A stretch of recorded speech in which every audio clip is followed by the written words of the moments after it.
सृष्टि बचपन से ही दिखने में सुंदर नहीं थी, लेकिन अमीर बाप की बेटी सृष्टि पर उसकी माँ जान छिड़कती। मेरी बेटी कितनी प्यारी है, भगवान सबको सृष्टि जैसी बेटी दे। सृष्टि धीरे धीरे बड़ी होती है। एक दिन सृष्टि की सहेली कहती है, तू दिखने में कितनी अजीब सी है, लेकिन मैं जानती हूँ हम सब में सबसे अच्छी शादी तो तेरी ही होगी। तेरे पापा अमीर जो है, और बता नहीं सकते यार, दहेज तो हर कोई देता है, ये क्या ज्यादा ले जाएगी अपने पति के लिए? अरे बड़े शहर में कोठी है इसके पापा की। अरे पापा की है ना, कौन सी इसकी है? इसकी होती तब तो कोई भी लड़का इससे शादी कर लेता। अरे पापा की मतलब पापा की है तो मेरी ही है ना? किसने कहा? अब तेरी तो तब होगी ना जब तेरा भाई ना हो। वैसे भी शादी के बाद सारी प्रॉपर्टी भाई के नाम होती है।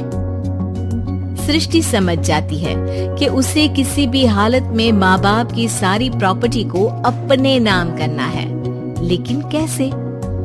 एक दिन सृष्टि का भाई शीनू कहता है, बहन क्या कर रही है? तुझसे एक बात करनी है। अरे हाँ करना, मैं तो तेरी बहन हूँ।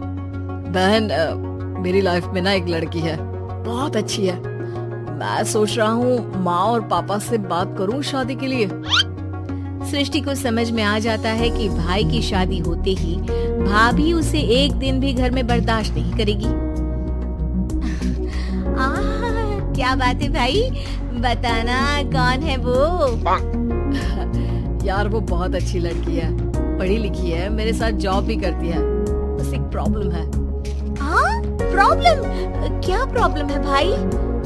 यार वो शादीशुदा है, लेकिन उसके पति ने उसे सिर्फ इसलिए छोड़ दिया क्योंकि उसके माँ बाप दहेज नहीं दे पाए। सृष्टि ये सुनकर न जाने क्यों खुश हो जाती है। अरे भाई तो क्या हुआ, लड़की तुझे तो पसंद है ना? शीनू को लगता है कि बहन उसे समझ रही है। वो इस बात से अनजान होता है कि उसकी बहन की मंशा पूरा घर हड़पने की है। सृष्टि अपनी माँ से कहती है, मम्मी मुझे तो बहुत चिंता है, पता है शीनू क्या कर रहा है? अरे क्या कर रहा है, वो तो काम पर जाता है और वापस घर आता है। नहीं ना माँ, वो यही तो नहीं कर रहा, बाकी सब कर रहा है। आपको पता है उससे प्यार है, और वो भी एक शादीशुदा लड़की से। ये क्या हो गया, मैं सोसाइटी में क्या मुंह दिखाऊंगी? अरे तेरे पापा तो यही कहेंगे कि मैंने ही उसे बिगाड़ दिया है। माँ देखो मेरी बात मानो, पापा पर भी विश्वास करने की जरूरत नहीं है। अब आप ही बताओ, पापा इतनी देर घर के बाहर रहते हैं क्यों? बोलो। अरे बेटा वो तो नौकरी करते हैं ना। तू बहुत भोली है माँ, पापा का ऑफिस तो 7 बजे खत्म हो जाता है, लेकिन देखो कितनी देर से आते हैं। अरे नहीं बेटा, ऐसी कोई बात नहीं है। सृष्टि माँ को एक औरत से बात करते पिता की फोटो दिखाती है।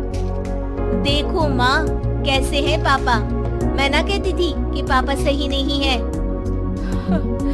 मैं तेरे पापा से बात करूंगी, दे फोटो मुझे। ओ माँ वो तो डिलीट हो गई।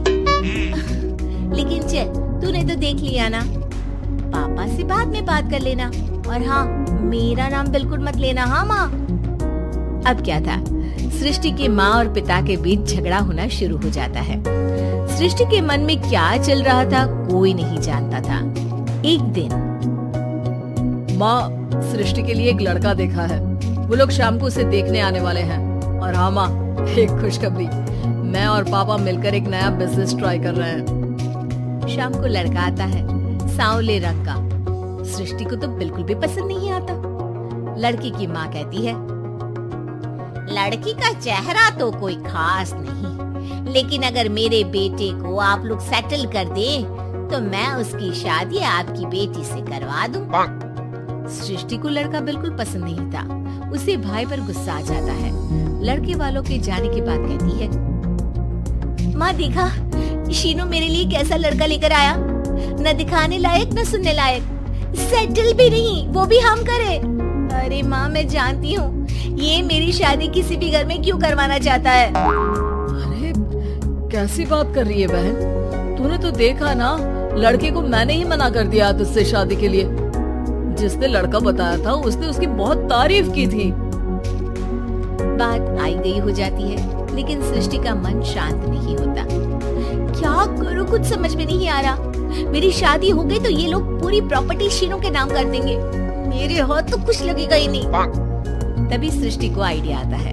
वो किसी वकील को फोन करती है। जी देखिए, अगर आपके मम्मी पापा का तलाक हो जाता है तो आपके पिता की आधी प्रॉपर्टी आपकी माँ के नाम हो जाएगी, फिर उसे वो किसी को भी दे सकती है। सृष्टि अब माँ को बेटे के खिलाफ भरती है। माँ, शीनू पर नजर रखा करो। वो जिस लड़की के प्यार में है ना, वो शादीशुदा है। यहाँ आएगी, सारा पैसा, रुपया, जमीन, जायदाद सब हड़प लेगी। पापा का भी हाल तुमसे छुपा नहीं है। ऐसा ना हो कि मैं और आप एक दिन सड़क पर भीख मांगे। हे भगवान, मैं तो जीते जी मर जाऊंगी अगर ऐसा हो गया तो। ऐसा हो गया नहीं माँ, ऐसा ही होगा। अभी समय है, आगे का सोच लो। मैं तो कहती हूँ पापा से आधी प्रॉपर्टी लेकर अलग हो जाओ। पापा की आधी प्रॉपर्टी भी हम लोगों को अगर मिल जाती है ना, तो अगले 7 जन्म सफल समझो। बेचारी माँ बेटी के कहने पर पति से तलाक लेकर अलग हो जाती है। सृष्टि अब पैसों से गाड़ी और अपने दूसरे महंगे शौक पूरे करने लगी। उसके दोस्त भी उसके पैसे इस्तेमाल करते।